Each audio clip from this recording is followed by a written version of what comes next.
Hi guys, Laura here. I'm here today to do my delayed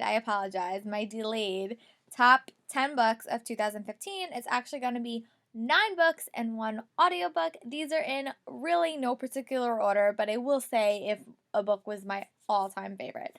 The first book I want to talk about is actually an audiobook, and it's The Martian by Andy. I had gone to see this movie with my cousin, and I really enjoyed the movie. I'm a big Matt Damon fan, so I said, "Book." It was hysterical. The narrator was amazing. The story was amazing. Even if you're not like a hardcore science student, I personally love this book. I really, really did. I thought the science sometimes went a little bit over my head, but I don't think that was like important. It was just such a fascinating listen and a great. The movie was amazing as well, but I really loved listening to Mark Watney and hear him tell me his story. It was spectacular. I loved like the complexity of the story. And it was such a great listen. I like kept it was like I was on a mission to Mars and I had to know what happened. I would try to find moments to listen to it like off when I normally didn't listen to audiobooks. And I went to the gym more often. I was very, very fit that week I was listening to it. But yeah, it was a really, really, really great listen, and I highly implore you, if you have not read the book, listen to the audiobook, and if you don't like audiobooks, then give the book a try because I think it is spectacular. And the next book that I read, this I think was in the middle of the year, I think, and it is Scarlet by Marissa Meyer. I have finally completed her series, just finished Winter. Check out my December TBR.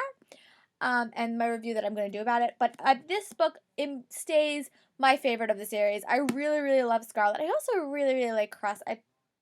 So it's tied. I really like Scarlet and I really like Crest. Those two books were really my favorites. I love them both, and I read them in such close succession to each other. It was a great like marathon experience.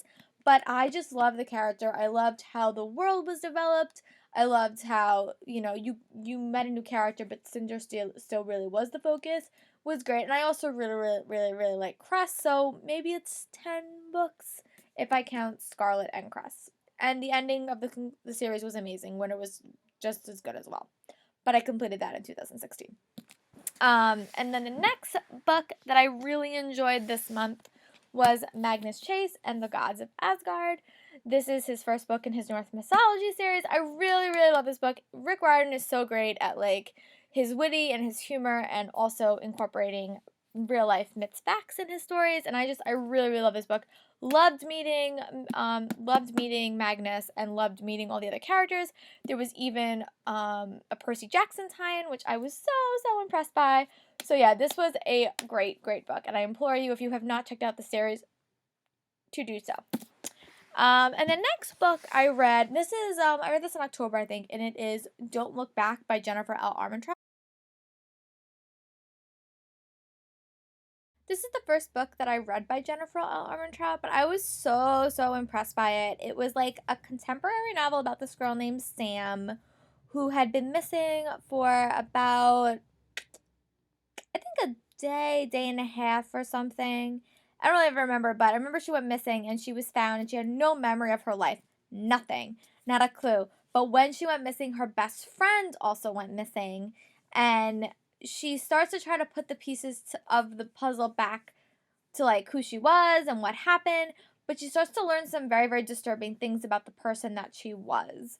And it's just a really, really cool, creepy mystery. And it's like there's sometimes when you think she's crazy and sometimes you think she's not crazy.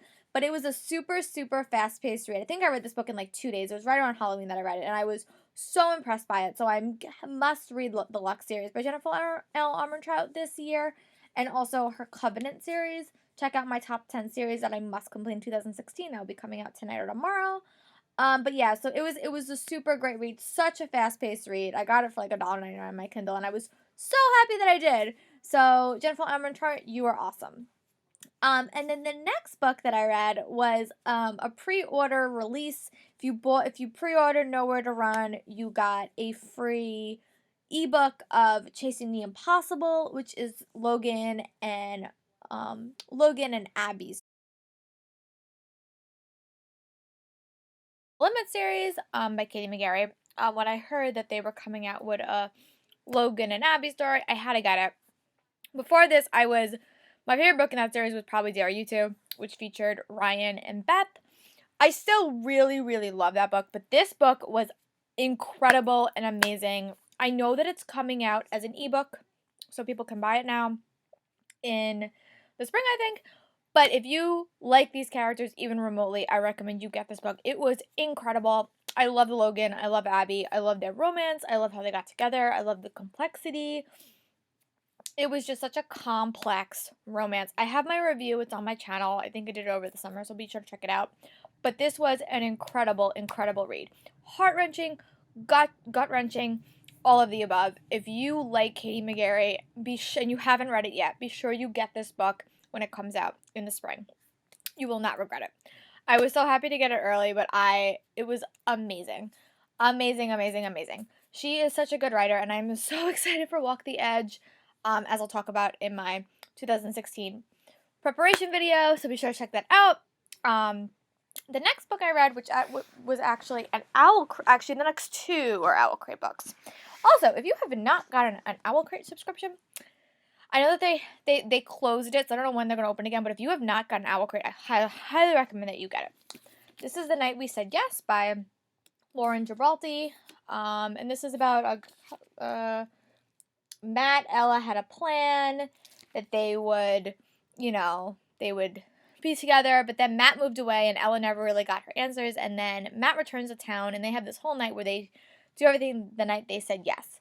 This was such a cute contemporary. I loved it. I finished it in like 2 days. I still need to read Matt's story, and I have to reread this because I got it from my library, and then I got the book in my Owl Crate box. Theme was friendship. Did not think this book was about friendship. Turns out I was totally wrong. Totally was about friendship. So I actually haven't read this book, this actual copy, so I'm going to read this summer again. But it was amazing. Amazing, amazing, amazing. And I must read Matt's story. And also, she's coming out with a new book, Autofocus. I think it's coming out in June, so I'll be sure to read that as well. And the next book is Soundless by Rochelle Mead.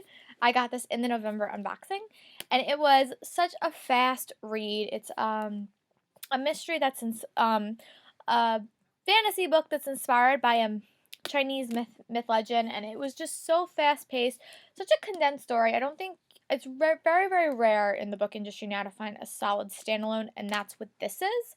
So if you are looking for a solid standalone, I highly recommend you read this. Also, this year I completed the Bloodline series, which I was so impressed by. It probably would have made the list if I had more spots, but I was very, very impressed with this book. Such a fast-paced novel that was a really, really condensed story, but I love the characters. I love the presence of disabilities, and I love the presence of magic and the different culture it represented. Super, super, super good book. And then the next book I want to talk about is The Assassin's Blade by Sarah J. I really love this collection of novellas. I really liked how it really fleshed out Selena's story before Throne of Glass. So I love this, and I think it was an easy way to get back into the series because I had read book 1 and book 2, and it took me a long time to read book 3. So getting back into book 3 was like a hard stretch of the imagination. It's just hard for me to do. So I might try to like explore the series or re-listen to them before I read Queen of Shadows. But I absolutely love The Assassin's Blade. It was great. It was fast-paced, and it was like an easy read. Like, it was four separate stories that really connected back to each other. So I really recommend you reading them back to back because there was like a cliffhanger, a mini cliffhanger, and then a big cliffhanger, and then it goes into Throne of Glass. So I recommend you read this after you read Throne of Glass. So the information is still very, very fresh in your mind, but I really love this book. She is a great author regardless, and I'm so excited to read Queen of Shadows and then read the second A Thorn of Corns and Roses book that's coming out this year.